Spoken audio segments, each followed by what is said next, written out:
easily could play two top 10 teams out here. I expect Gonzaga will be top 10 in the polls when they come out tomorrow. If that's the case, it'll be it'll be the first time in school history we've played four straight top 10 opponents. But I don't know who we're going to get on the third day. There's a great chance that's going to be a top 10 team based on how the first 2 days goes. And I mean, UNLV handled Memphis pretty well too. So to get Gonzaga, UNLV, and then another great opponent, 3 straight days here, get back into town for Thanksgiving. We could have ourselves a great week, or either way, we're going to learn a lot. Whether it's no matter how many wins we get out of these 3 games, but it'll be a good week for us. We just got to use our depth. I think we've got a lot of depth in order to win in 3 days or play well on the third day. You got to use your depth, and I like our depth. Start with Charlie Potter. Yeah, Coach, you mentioned last year. Just what did you learn from last year's event that can maybe benefit you this time around? I mean, playing a team like Houston on day one, I mean, it's tough. I felt like we were the 2 best teams in the event. And I think if you go back and look and see how we both finished, I think that would be accurate. This year, Houston's back. We don't get them in round 1. There's a chance we could get them on Wednesday. But, us and Gonzaga are probably 2 of the top 4 or 5 teams if you look at it. I think poll-wise, we're 2 of the top 4. So playing one of the best teams right out of the gate, it takes a lot out of you, but you got to win the game. If you're trying to win a tournament, you can't rest your guys on day one. Like, you got to win the game. So we won the game against Houston.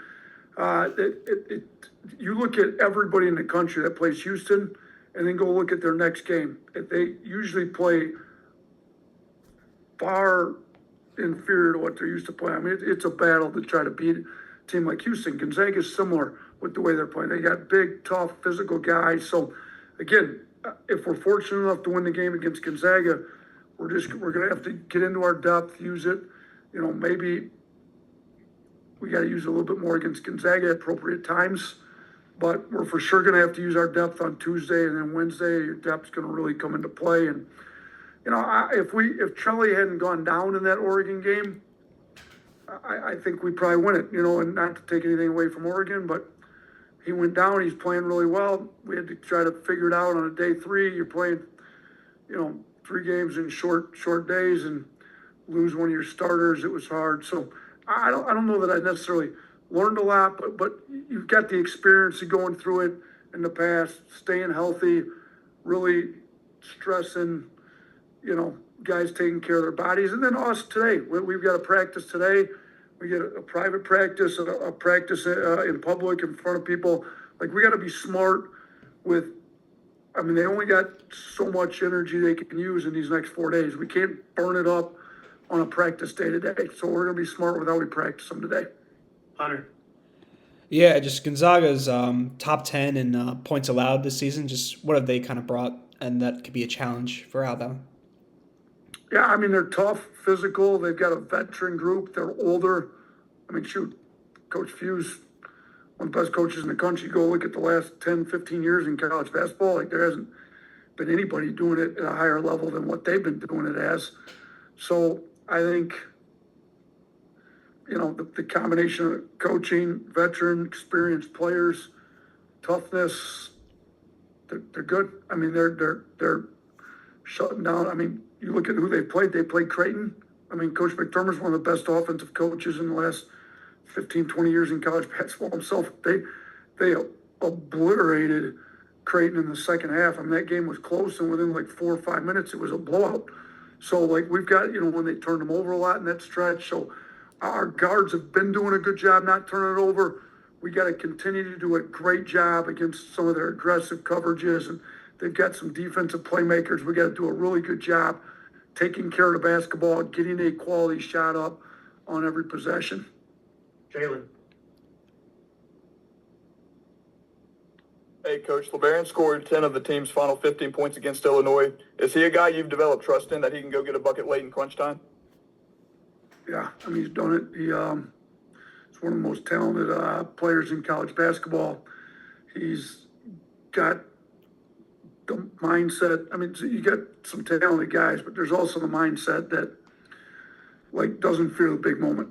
Like that game against Illinois, we were not getting stops. Now part of us not getting stops was him on the other end, and we got to get better on that end with him. But we weren't getting stops late. Like we needed a bucket every time down the floor, and he generated a lot of offense for us. Whether it was his own bucket, like the assists, I think he's the only player in the SEC to be top three in both scoring and assists right now.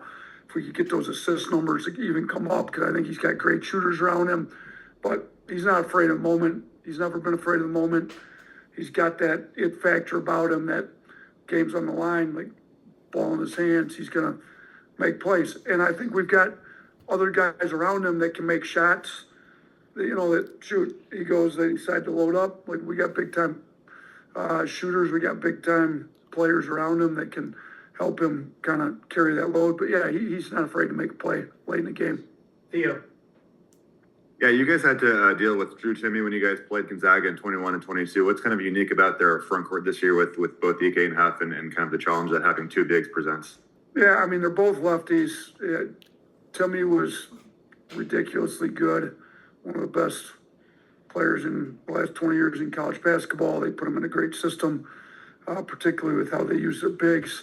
So now they got two guys that are both super talented, and I just did a podcast with Coach Sampson. They played him in the second round of the NCAA tournament. He's like, you got McHale and you got Parrish. I mean, that's a pretty good comparison. Going back 40 years in the NBA and arguably one of the best front courts in the history of basketball with the Celtics. So for him to reference that, I mean, like they can both go score. And they both are going to demand double teams. When you have both of them, it's like, who do you put your best post defender on? Well, you're going to have, your second best post defender in the game is going to have to guard somebody that's better than almost every team's best post scorer. So the fact that they got two of those guys and they can both go score, they both happen to be lefties, but they both got a little bit of nuance to their game that's a little bit different. But man, they're both really good. Hunter, you got another one? Yeah.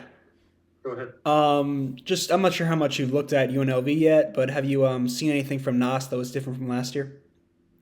Yeah, I mean, he's obviously playing. He redshirted with us. I think he's gotten physically stronger. He's still got, when he redshirted with us, he'd go get a bucket. I mean, he can really score it. I mean, I think he had a game where he had 25 points the other week for them. So I think he's gotten the chance to showcase what he's capable of doing, which is great for him. That's why he decided to transfer there, and he's taking advantage of it. So, we did show the guys a little bit at UNLV just because there's, you can't practice from Monday to Tuesday. So they do a little bit more on our offensive side, like what they do some different stuff defensively. We saw Nas in their little zone that they run, and these some guys, were hooting and hollering for Nas, making some plays. He's a great kid.